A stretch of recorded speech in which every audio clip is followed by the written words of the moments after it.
Finally ভাৰতীয় দলে 2025 চনৰ চেম্পিয়ন্স ট্ৰফি জয়লাভ কৰিলে।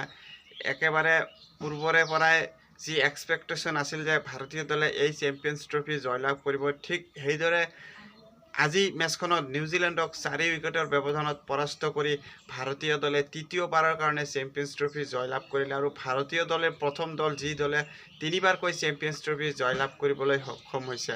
2017 চনত ফাইনেলত যি পৰাজয় হোৱাৰ যি এটা হতাশা আছিল, সেই হতাশা আঁতৰাই ভাৰতীয় দলে চেম্পিয়ন্স ট্ৰফি জয়লাভ কৰিলে। আৰু 2023 বৰ্ষত যি ODI ৱৰ্ল্ড কাপৰ ফাইনেলত পৰাজয় হোৱাৰ যি এটা নিৰাশা আছিল, সেই নিৰাশাৰ পিছত ভাৰতীয় দলে আজি চেম্পিয়ন্স ট্ৰফি উপহাৰ দি দেশবাসীক গৌৰৱ কৰিবলৈ আন এটা সুযোগ লাভ কৰি দিলে। আৰু বেক টু বেক উপৰ্যুপৰি দুটাকৈ বছৰত দুটাকৈ ICC ট্ৰফি জয়লাভ কৰি ভাৰতীয় দলে দেখুৱাই দিলে যে ভাৰতীয় দলে বৰ্তমান বিশ্বৰ সকলোতকৈ শক্তিশালী দল, যি দলে বেক টু বেক দুটাকৈ ICC ট্ৰফি জয়লাভ কৰিবলৈ সক্ষম হৈছে।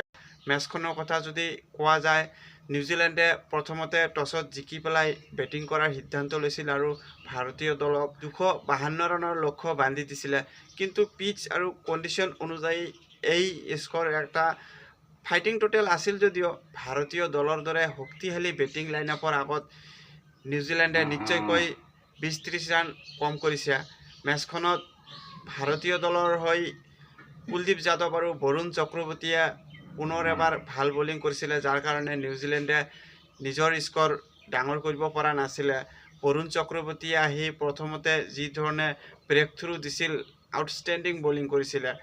ৰচিন ৰবীন্দ্ৰ আৰু উইল ইয়ঙৰ মাজত 67 ৰানৰ এটা পাৰ্টনাৰশ্বিপ হৈছিল অপেনিং যুটিত। আৰু ৰচিন ৰবীন্দ্ৰই যি লয়ত দেখা দিছিল, এনে লাগিছিল যেন নিউজিলেণ্ড ছেমিফাইনেল মেচখনৰ দৰে আজিও 300+ ৰান স্ক'ৰ চাইহে খেলি আছে। কিন্তু তেনে মুহূৰ্ততে বৰুণ চক্ৰৱৰ্তী আহি যি ধৰণে আউট কৰিছিলে উইল ইয়ঙক, সেয়া ক্ৰেডিট দিব লাগিব। আৰু ইয়াৰ পিছতেই কুলদীপ যাদৱেও আহি প্ৰথম বলতেই যি ধৰণে ৰচিন ৰবীন্দ্ৰৰ উইকেট লৈছিল, ইয়াৰ পৰাই মেচ ভাৰতীয় দলৰ হাতলৈ শ্বিফ্ট হৈ গৈছিলে। মেচখনত সকলো সময়তে নিউজিলেণ্ডৰ খেলুৱৈসকলৰ ওপৰত প্ৰেছাৰ ক্ৰিয়েট কৰি ৰাখিছিল, যাৰ কাৰণে নিউজিলেণ্ডে কেৱল মাত্ৰ 252 ৰানহে গঢ়িবলৈ সক্ষম হৈছিল।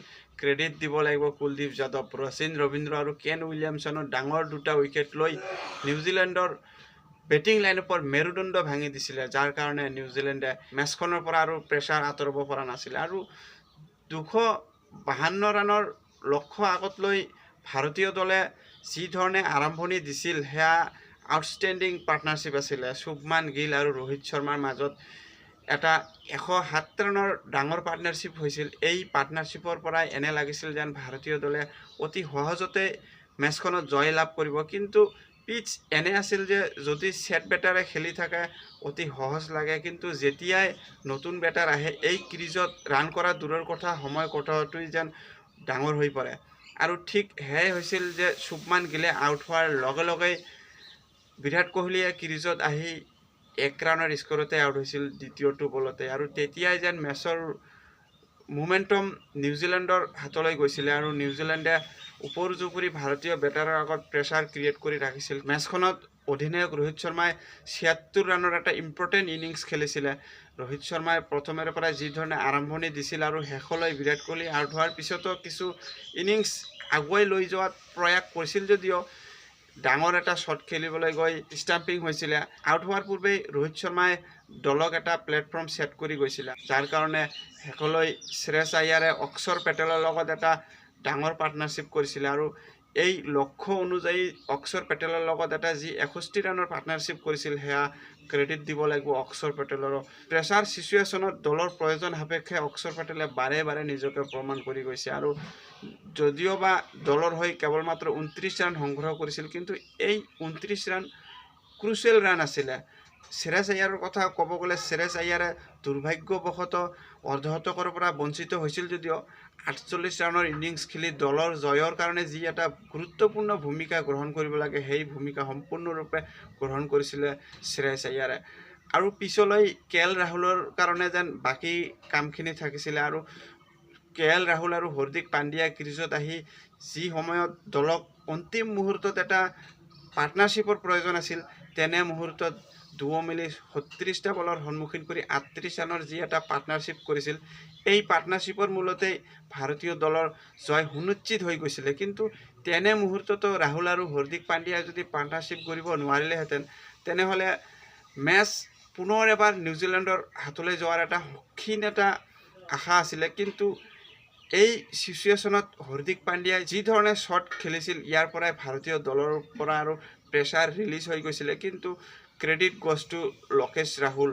ছেমিফাইনেল মেচখনত যেনেকৈ মেচ ফিনিচিং কৰিহে উভতি আহিছিল, ফাইনেল মেচখনতো লোকেশ ৰাহুলে মেচ একেবাৰে ফিনিছ কৰিহে উভতি আহিছিল আৰু ৩০ ৰানত অপৰাজিত হৈ থাকি অৱশেষত দলক চেম্পিয়ন বনাইহে উভতি আহিলে লোকেশ ৰাহুলে। শেষৰ ফালে কিছু ৰানৰ প্ৰয়োজন আছিল আৰু ৰবীন্দ্ৰ জাদেজাই আহি ফ'ৰ কোবাই দীৰ্ঘ 12 বছৰ পিছত চেম্পিয়নছ ট্ৰফিৰ জয়ৰ সোৱাদ দিলে আৰু বেক টু বেক ভাৰতীয় দলে 2টা বছৰত 2টাকৈ ICC ট্ৰফি আনি এজ এ ভাৰতীয় ক্ৰিকেট ফেন, এজ এ দেশবাসী হিচাপে গৌৰৱ অনুভৱ কৰাৰ এটা মুহূৰ্ত দিলে। সকলো ভাৰতীয় দলৰ খেলুৱৈসকলক অভিনন্দন থাকিল। তো গাইজ, ভিডিঅ'খন চাই ভাল পালে লাইক আৰু ছাবস্ক্ৰাইব কৰিব। ধন্যবাদ।